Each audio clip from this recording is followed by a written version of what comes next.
Idaho. This is your host, Adam Graham. If you have a comment, email it to me, box13@greatdetectives.net. Well, in Casablanca, Rick said that the problems of three little people don't amount to a hill of beans in this crazy world. Well, that wasn't always true in the midst of war. Certainly, individual and personal problems were on the hearts and minds of people in the war as love and life happened, even while they worked to bring victory in the war. And today we're going to play a true life case of that from early in the war. This story is set in the Philippines, where the U.S. suffered a series of setbacks early in its involvement in the war. And this episode was from October 5th of 1942, and the title was I Was Married on Bataan.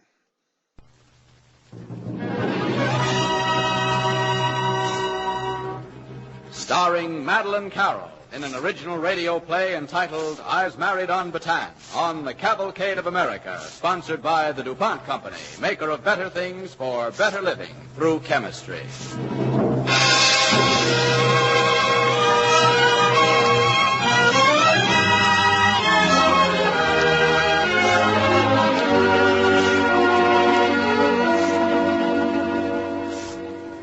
Bataan, Corregidor. Today these names stand like banners of our defiance, for the stature of American manhood was measured on Corregidor and found tall and unafraid. But American women, too, passed through that Philippine ordeal, and it is their heroic story, and a true story, that Cavalcade tells tonight. Lieutenant Dorothea Daly Engel, United States Army Nurse Corps, has set down her experiences in an article written for the October American magazine under the title, I Was Married in Battle.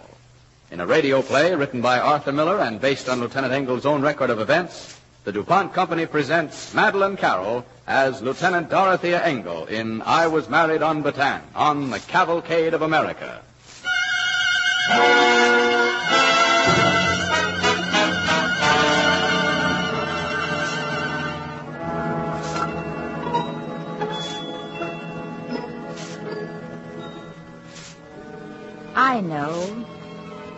I know what a man's chances were on Bataan after the lines broke.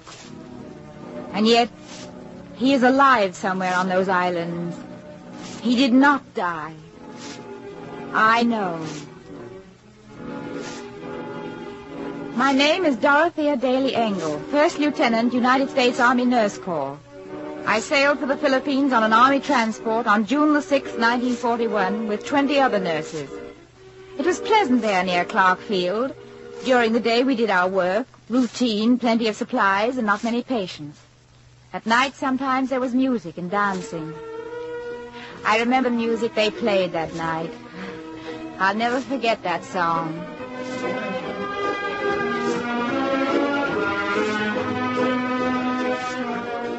Say, lady, didn't you bring your shoes? My shoes? Why, sure I brought my... Why aren't you dancing? Well, I'm not very good at solo. Oh, neither am I. I guess we'd better dance together then, huh? All right. I like girls medium to short, you know that? Why? Oh, so we can see eye to eye. Well, you're taller than I am anyway. Why are you looking at me like that? You know me? I'm trying to remember. Isn't that funny? I'm trying to remember, too. Have you ever been in Hamilton, Missouri? Never heard of it. Ever been in New Orleans, Louisiana? Never heard of that. First thing you know, you're going to outwit me, and then I'll be mad. You been out here long? Just landed a couple of days ago. What do you do here? You mean in the Philippines? Yes, there's no fighting. What do you do? Oh, polish up the cannon, get sunburned. Peaceful, isn't it? Isn't it? Say, would you... could we go outside? There's a nice veranda out there. I really don't like to dance. Oh, is that what you've been doing? Oh, come on. Now, young lady, my name is Emmanuel Engel. They call me Boots. As you see, Lieutenant. Dorothea Daly. Good evening, Lieutenant. Good evening, Lieutenant. Usually I don't talk like this. How do you talk, usually? Could I tell you something silly? You're a funny fellow. Sure, tell me something silly. Well, look at the moon. The stars. So quiet out on that big ocean. Now, I wonder sometimes whether it's really quiet or whether we're all deaf. You just came here. How does it seem to you? Why? Do you think there'll be war? You know, Dorothea, you say war in such a peculiar way. How do I say it? Oh, like a little girl. For the first time in my life, I don't care for war.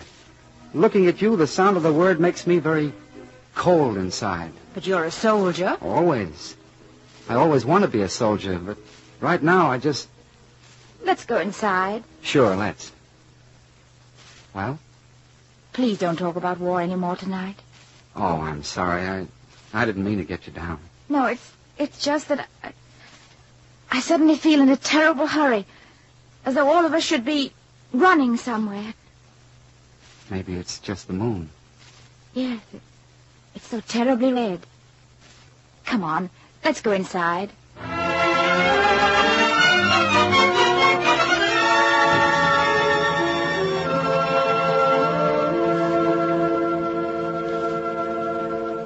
Oh, good morning, Nurse. Morning, John. Oh, Nurse. How's the foot this morning? Oh, Nurse. When you come to my bed, I got no feet. I got no hands, no arms, no nothing. Just a heart palpitating.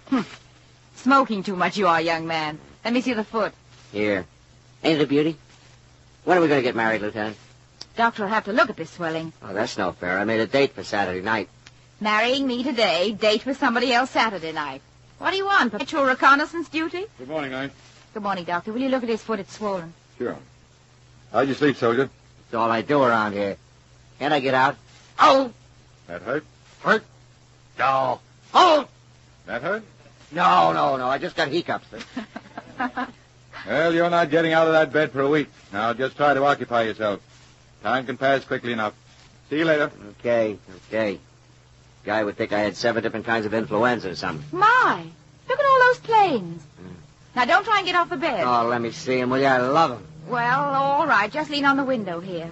Oh, they're so pretty coming out of the sun that way. Yeah. Wish they'd let me fly. I'm too old. One of these days. Hey, where did they come from? They ain't ours. Get back in that bed. I tell you, they're not our planes, guys.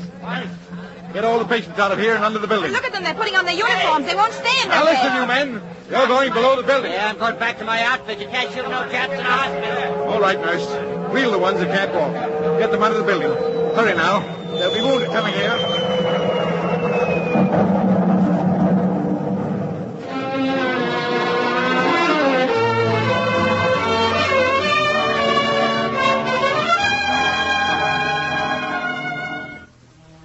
We got the invalids under the building, and soon the wounded came from Clark Field and other places. All day, all night, again the next day we worked, cutting off blood-soaked sleeves, treating burns, shrapnel wounds, fractures. And I went through it as through a dream, because every time they brought another man in, I was there to see if it was Boots. And I knew then that I had to find him. Working there among the dying and the wounded, it seemed so obvious to me, so natural that he must be searching for me, too, somewhere. Attention, please. Attention, please. All patients and the staff will be evacuated at once. We're going to Manila. Proceed with evacuation. Say, nurse, Yes? come here, will you? You feeling badly again? No, I'm all right. Say, did I hear them call you Dorothea? Yes, my name. Dorothea Daly? How did you know? You know a lieutenant named Engel? Yes. Do you know Boots? Say, the lieutenant gave a lot to know where you are, Lieutenant. Did he say that? Well, I guess that's what he meant. Where is he? Is he hurt? Well, last I saw of him, he was all right. You might catch him in Manila. Manila. Thank you so much. We're going to Manila. That's where we're going.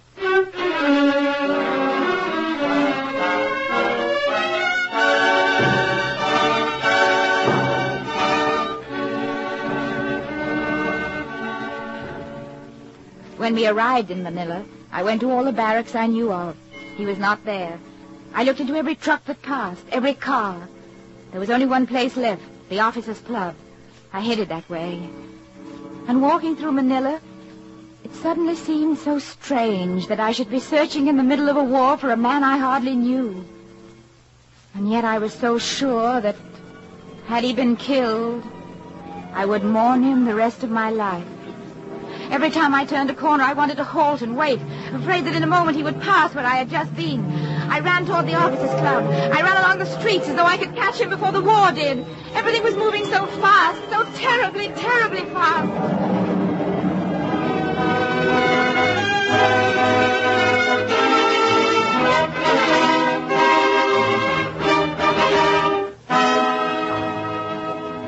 Is Lieutenant Engel here, please? Everybody's gone over to Bataan. Including me in a minute. Bataan? But Bataan is the last ditch. We're not that far gone, are we? We're losing Manila, Lieutenant. If I were you, I'd stay close to my outfit every minute now. A girl like you oughtn't to lose her way with the Japs so close.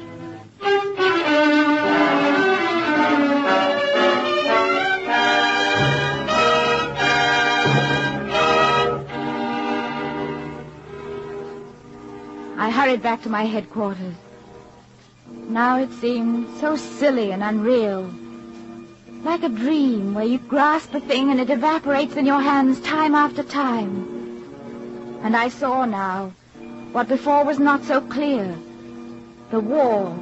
The war had caught us. It was upon us like a great dense fog. And to get through it into the clear, we would have to fight. That we would never really find each other until we had won this war. And won it forever. Dorothea, where have you been? Get up on the truck. Sally, I've just learned that he's in Bataan. The whole army's moving there. Well, that's just where we're going now. We are? Thank God. Do you realize what it means? Bataan is the last stop.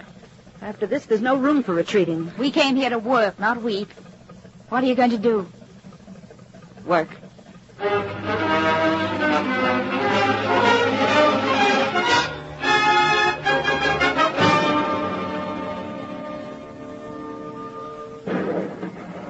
Nurse, we'll have to keep moving these boys to keep them out of the sun. Just keep moving them under the trees. Yes, Doctor. I've been doing that. And be sure to give Dickinson and Drake their injections now. Yes, Doctor. And change the dressing on those four over there. And when you're through... Doctor, What? What's the matter? Could I be sent up to the front lines? How much closer to the front do you think you can get? Well, where's the field artillery? The Fort McKinley men? Some of them are fighting at Maraveli's, I think. Could I... I beg your pardon, Doctor. Could you tell me where... Dorothea. Hello, Lieutenant. Better get those injections, girl. Right away, Doctor. Boots, you were looking for me? All over the Philippines. All over the world. Wait, I've got to work. Stay next to me. Help me move these men. Sure. Are you hurt at all, Boots? Me, never. Boots, you'd better wait near the tent. I'm all shaky. I can't look at you and work. Please. I've got so much to say to you, Dorothea. Oh, Boots, I think I'm going to cry. Go. Please don't make me look at you. All right. All right, but hurry.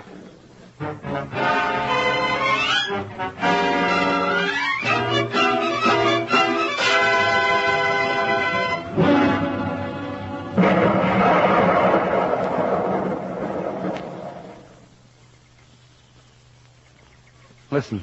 Mm-hmm. Isn't it nice when those guns quiet down for a minute? Let's sit here, huh? Yes. The jungle's always so alive at night. Look at that monkey. Wonder if he knows he's in a war. Shh, come towards us. Hey, Jap. Look at him go. Too bad the Japs don't run away like that. Don't they? Dorothea, we're losing this war. No, not for long. We'll get back at them. Sure, but not this week. Not next. Maybe not for 5 years. What are you saying? I'm saying that time isn't waiting for us. We're two little stones hurtling over Niagara Falls. When I think of tomorrow, all I see is a whirlpool.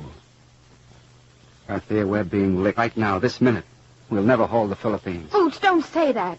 We're Americans. We're a piece of the United States. How can we lose? We can't. Little girl, we've been living on our fat. These Japs are out for murder. They strike when we're sleeping. They don't wait till we wake up. They're knocking the daylights out of us. So, what do you want to say? I'm going back to the front tomorrow night. Oh. Do you love me, Dorothea? I have to know that. You know that. If there was time, I'd call at your house with a box of candy, wearing my Sunday suit. There'd be a couple of months of movies and dancing by the lake, and pretty soon we'd both be so used to the idea it wouldn't be so hard to ask you. I'm used to the idea, Boots. I was used to it the first minute I saw you. If somebody had told me last year that I could say these things to a man after knowing him so little, I would have blushed. But blushing's like a luxury now. Now I guess there's only time for the truth. And we'd better say it quickly. Would you marry me? It would have to be right away. Not tonight. We could go to the chaplain. No. Give me one night to dream of it. And let it slowly fill my mind. Like the smell of flowers. The way I always thought it would be. Oh, but, darling, the Japs fly low. Soon they'll know they were wounded here. They'll dive on us, shoot. Maybe tonight. Maybe before tomorrow, whoever comes. Dorothea. Give me this night, Emmanuel. At least for these few hours, let me walk toward you slowly. Let me have this one last night. So that our marriage won't seem like a sudden clasping in the dark. Tomorrow, Boots. All right, then. Tomorrow. If tomorrow comes.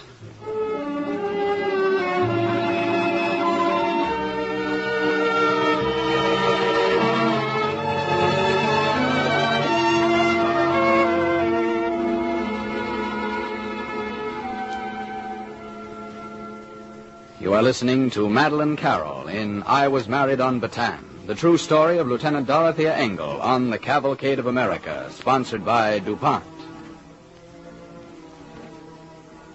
As our play continues, the chaplain and the bridegroom are waiting outside the tent where Dorothea is dressing for her wedding. Now look at you. Do you mean to tell me you're going to your wedding in that shirt? Why, that's scandalous. Well, my gown hasn't arrived from Paris yet. What'll I do, call the whole thing off? Oh, say, I've got a clean khaki shirt, almost no wrinkles in it. Oh, this one'll do. Or will it? Why is it so quiet this morning? You know, when they forget to bomb us for an hour, my nerves go to pieces. Get out that shirt, Betty. Right. I can just see the papers tomorrow. The bride wore a white satin gown trimmed with hand grenades. Admiral Tojo promised to come and pour the lead, but was unavoidably detained. Let's hope. Here, put this on, Dorothea. Oh, thanks, Betty. Do I look very awful? Say, in these khaki overalls, the wonder is he'll be able to tell you from the rest of the army. The chaplain's waiting right outside, Dorothea. I'll be right there. Okay. You better hurry, though. There'll probably be planes coming over soon. All right. I'll be out in a minute. Is he going back to the front right away? I guess so. Yes. Now, don't cry. For Pete's sake, you'll get him all upset. I won't cry. All right. Open the tent flap, Sally. There you are, m'lady. Now, out you go. Oh, Boots. Buck up, Lieutenant. It'll all be over in a minute. Hold my hand, Boots. Folks, there's a bombardment starting, so we'll have to hurry. Are you both ready? Yes, Father. I'm ready, Father. Good. Emmanuel, wilt thou take Dorothea, here present, for thy lawful wife, according to the rites of our Holy Mother, the Church? I will. Dorothea, wilt thou take Emmanuel, here present, for thy lawful husband, according to the rites of our Holy Mother, the Church?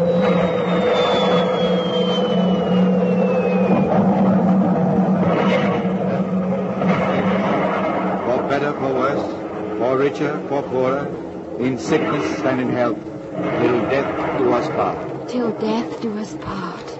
I now join you in marriage. In the name of the Father, and of the Son, and of the Holy Ghost. Amen.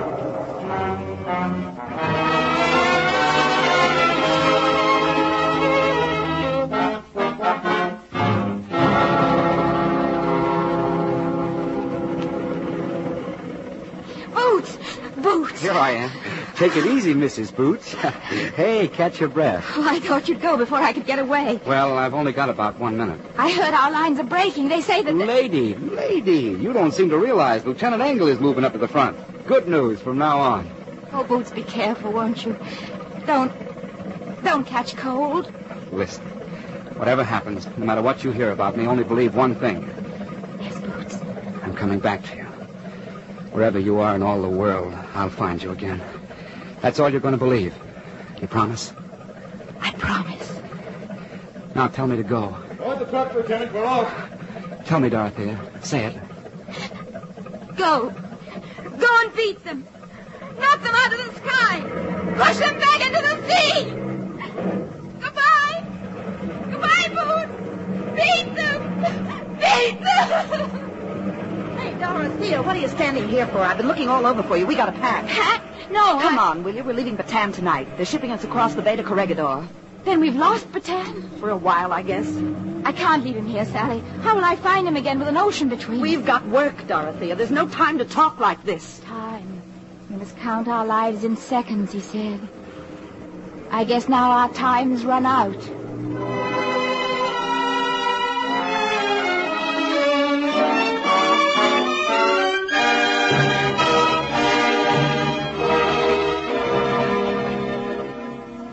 Attention.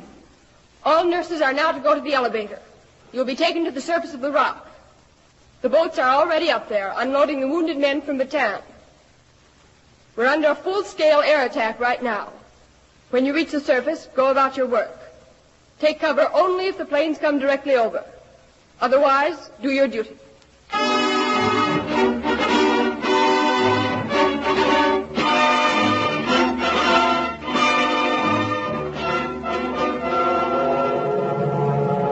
Dorothea, get behind here. Get your head down.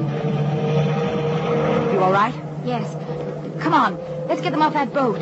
Look, that soldier's waving at us down there. Sally, he's waving. No, he's much taller than Boots. Easy with that. Nurse, help me with this boy. He'll be all right. It's just the shoulder. There.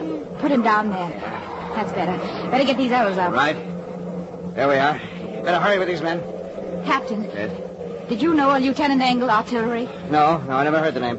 All right, easy with this fellow. Easy, boy.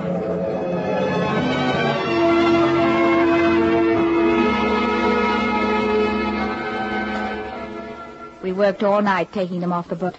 And always I looked toward the Bataan shore where so many men were waiting to cross the bay for Corregidor. And suddenly from out of the jungle offshore, a mass of men came running. Our men. And they dived into the bay and swam. I tried to make out the faces in the water and on the beach. And we kept working as some faces disappeared in the waters of the bay. And others fell on the beach and did not move anymore. And then for a while it was quiet. The boat tied to the rock was empty. And the beach was still with no one moving there anymore. Night fell quickly as it does there. And I stood waiting on that rock, watching the hills beyond the Bataan shore. And whenever the branches of a tree swayed, my heart leaped. But time that always moved so fast for us on these islands moved now faster still. And a motorboat came. And I remember climbing down into it with some others. I remember sailing southward through the mouth of the bay. I remember the hills falling away into the sea. And Bataan lost on the horizon. And then I was flying upward in a plane toward home. I know what his chances were. But wherever I am in all the world, I will return one day to Corregidor and find him there. I will. I promised. And I will.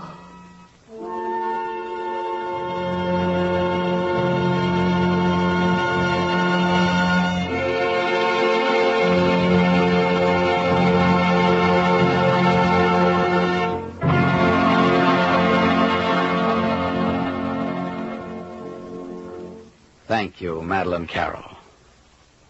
Ladies and gentlemen, Miss Carroll has a special message later in the program, which all of you will want to hear. Meanwhile, we have a story to tell. A story of chemistry in the war.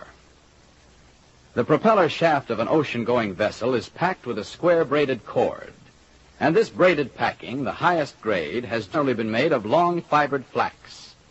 But most of America's flax for this purpose has been imported from other countries. And today in wartime, when we need more of it than ever before, we can't get the necessary long-line flax. So it's important news that DuPont rayon technicians can now supply American industry with a rayon for packing that is equivalent or better than flax. The new DuPont rayon is called rayon tow. It got its name from the fact that after being extruded through the spinneret, it is towed away from the spinneret in untwisted, endless lengths by deft mechanical fingers. And this is one of the reasons why this man-made material has made flax yield its place for packing. Where originally the fibers of wool or flax or hemp are all tangled, the thousands of fibers of DuPont chemical tow are in line, parallel. Here's how rayon tow replaces flax. A few months ago, manufacturers supplying wartime industry became alarmed over the shortage of flax for pump packing. Industry must have pumps and accumulators and shafts traveling through fluids, water, brine, cold oil, and so on. Pumps must have packing. Where was the packing to come from with no high-grade long-line flax available? The DuPont rayon technicians turned their attention to the problem. Quality flax had long fibers, and a DuPont rayon tow called Type 126 had long fibers. In fact, they could be made a mile long if needed. Experiment packings were made up. Manufacturers under wartime pressure gladly volunteered to test them. In 6 months, a number of tests were made that would normally have taken years. One old-line manufacturer of packings tells us, quote, "We have even gone so far as to have rayon tow packing tried on low-pressure steam and in circulating pumps. It is our contention and experience that rayon, made up properly, shows no wear of equipment and stands up in service the equal or better of flax packing. And when we say flax, we mean long line." End of quote. Other tests show that in an accumulator stamping out metal parts, rayon packing under 3,500 pounds pressure lasted 2 months, where the very best flax lasted 2 weeks. In a steel mill, rayon tow has reduced packing consumption 20%. So important is this packing to America's wartime effort that we take this means of suggesting that any manufacturer of packing, any engineer or user of packing in our Cavalcade audience who may be facing a serious shortage, write at once to the DuPont Rayon Division, Wilmington, Delaware. Here is a success story typical of industrial chemistry. A natural material replaced by a man-made product, available in almost unlimited quantity and better than the original material it displaces, so that after the war, rayon packing will be generally accepted throughout industry as one of DuPont's better things for better living through chemistry. Scores of the interesting and exciting contributions of chemical science to the war effort are described in a special issue of the DuPont magazine, just being sent to customers and friends of the DuPont Company.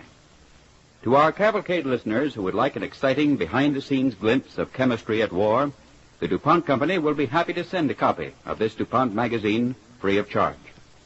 Just write to Radio Section, DuPont Company, Wilmington, Delaware. And now the star of our play, Miss Madeline Carroll.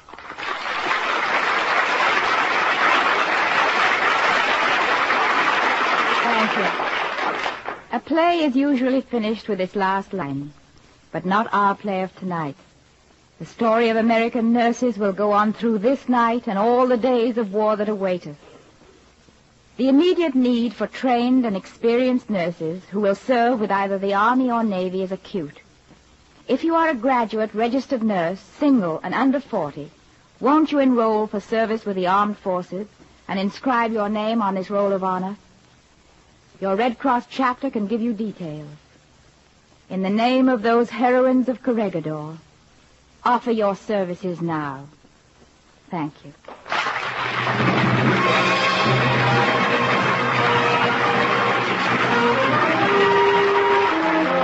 Next week, ladies and gentlemen, Orson Welles returns in a special event on Cavalcade. He appears in a new kind of program celebrating the birthday of the New World, a program inspired by Samuel Eliot Morrison's current bestseller, Admiral of the Ocean Sea. Next week, Orson Welles in Admiral of the Ocean Sea. On tonight's program, the part of Lieutenant Emmanuel Engel was played by Kenneth Delmar. The orchestra and musical score were under the supervision of Don Voorhees. This is Clayton Collier sending best wishes from DuPont. This program has come to you from New York. This is the National Broadcasting Company.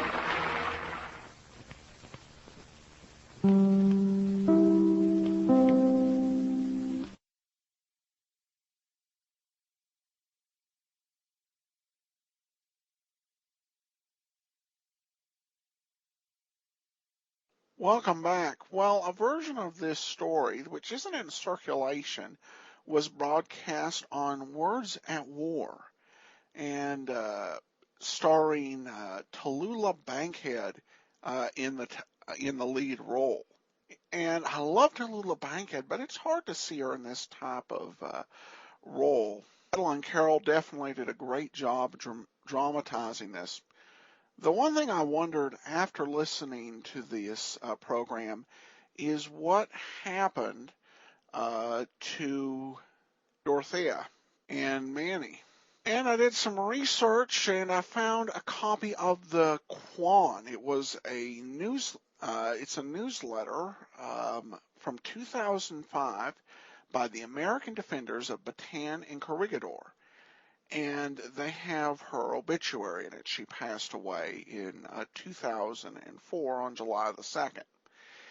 And the obituary stated that her husband died as a prisoner of war, and she never remarried. Unfortunately, many of these wartime love stories did not have happy endings. She did remain in the service and continue to work in a variety of assignments, including during the German occupation.